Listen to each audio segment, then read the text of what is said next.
সব থেকে কাছের মানুষগুলো এক সময় আমাদের ব্লক লিস্টে জায়গা পায়। আমাদের জীবনে এমন কিছু মানুষ থাকে যারা আসলেই বিরক্ত করে না, তারা মনের দিক থেকে ভীষণ রকম সহজ হয়, অথচ তারাই ব্লক লিস্টে থাকে। কেন জানো?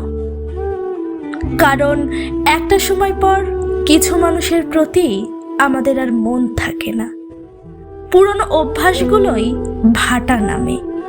যাদের সঙ্গে সামান্য প্রয়োজনের তাগিদে আমরা জুড়ে থাকতাম, সেটা ভালোবাসা বা অন্য কিছু হতে পারে। প্রয়োজন মিটলে কেমন অনায়াসে আমরা দূরত্ব চাই, তার থেকে পালিয়ে বাঁচার ভয়ে তাকে ব্লক লিস্টে পাঠিয়ে দিই। কি অদ্ভুত, তাই না? রাতে ঘুমানোর আগে নিজেকে একবার হলেও প্রশ্ন করে দেখো, একটা উত্তর আসবে, এটা ভীষণ রকম বোকামি। আসলে মন থেকে দূরে রাখলে কি আর ব্লক লিস্টের দরকার হয়?